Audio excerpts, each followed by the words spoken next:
On a quiet October evening, the residents of the small town of Green Hollow were just beginning to settle down. Most nights, their routines were as predictable as the sun setting behind the western hills. But this night, a whispered rumor weaved its way through the town like an insidious mist. It spread from the high school parking lot to the cozy interiors of Florrie's diner, and finally into the very marrow of the dark, twisting woods that bordered the town to the north. The story of the Vanishing Road had come alive again.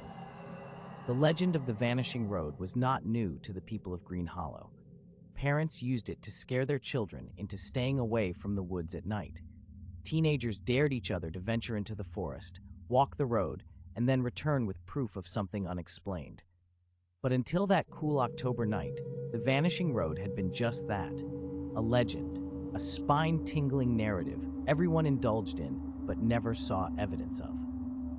Mara Phillips, a history teacher at the local high school and a lifelong resident, had reluctantly agreed to join her colleagues and a few friends for an impromptu late-night picnic, a misguided attempt at rekindling their youthful sense of adventure. They had spent the evening relaxed and leaning against their vehicles under the clear sky, close enough to the edge of the forest to arouse curiosity, but far enough to feel safe by the comforting glow of their lanterns. "It'll kill the buzz if we don't try," Jackson teased, adjusting his wire-rimmed glasses, looking every bit the English professor he was.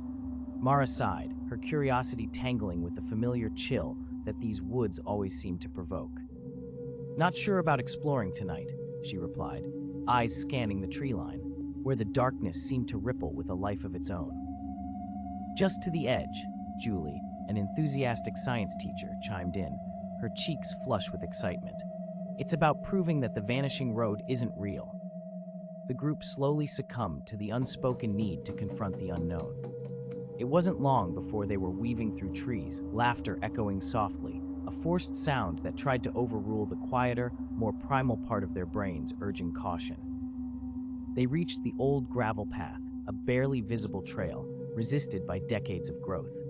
Here, the chill felt like fingers drumming along Mara's spine. The path was eerily silent, as if the surrounding forest held its breath, waiting, watching. The only sound was the crunch of leaves underfoot, their edges sharp in the sudden gust of wind. "Here's where they say it starts," Jackson whispered, pushing his glasses up as if trying to adjust his vision despite the darkness. The Vanishing Road was said to appear only to those who walked with the right mix of dread and disbelief. It would stretch out in front of them, impossibly long, immeasurably inviting, leading somewhere beyond the constraints of reality.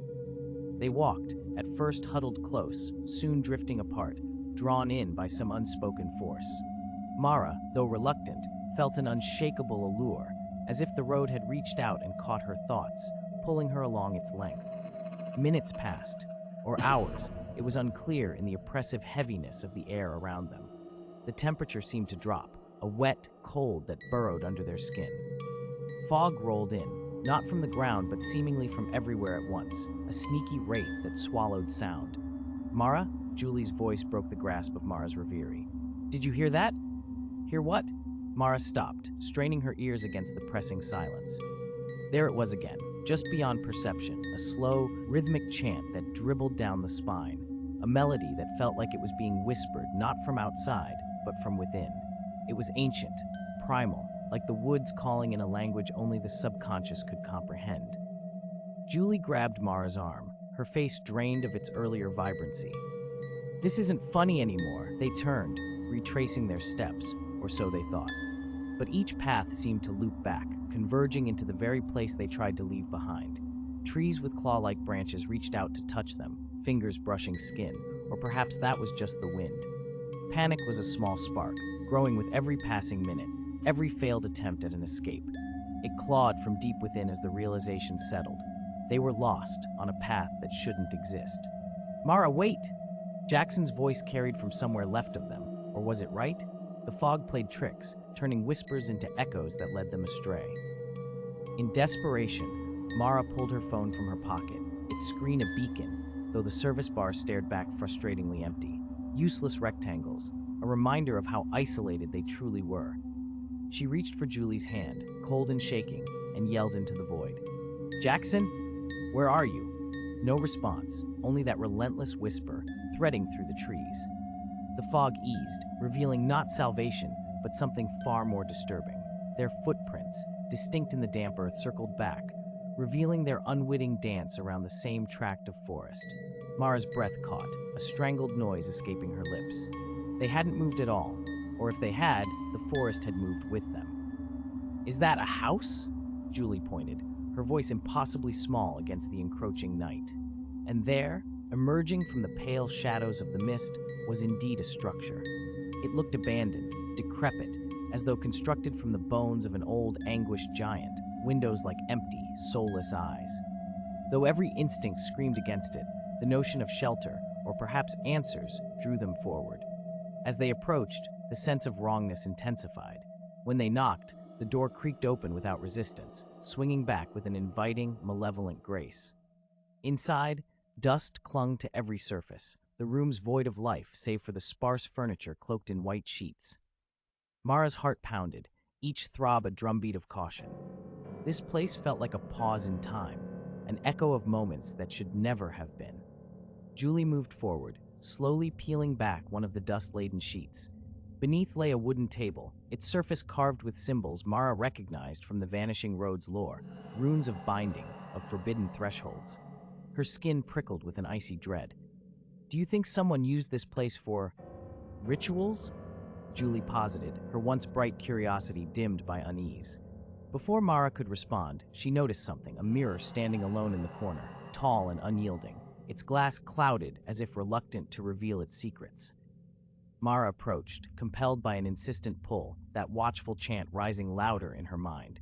Peering into the murky depths, she felt the world lurch. No longer did her reflection stare back, but instead, the image of the forest road.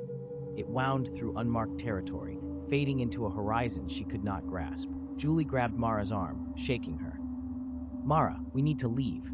The impact snapped Mara back. She blinked, and her reflection returned, pallid and haunted. Without needing further persuasion, they fled the house, re-entering the deep sorrow of the fog-laden forest.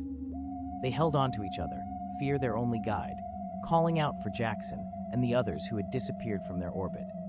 They stumbled onward, until at last the fog began to thin, the oppressive grip of the woodland releasing with reluctant tenderness. The flash of headlights, a stuttering apparition of reality, brought them back to a world they feared they'd lost. It was Jackson, panic writ large upon his face as he hailed them back to safety, his car a sanctuary against the brooding unseen.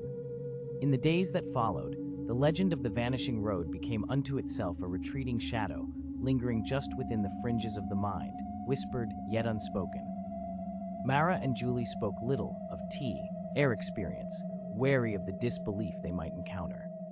But at night, when the cool breeze carried the scent of autumn leaves and freedom felt just a thought away, Mara often found herself drawn back, the spectral allure of unresolved music calling her name like a promise.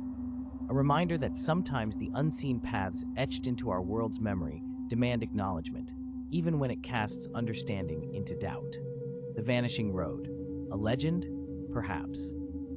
But in Green Hollow, some silences hold answers better left undisturbed, truth imprinted in the hushed whispers of the eternally old woods.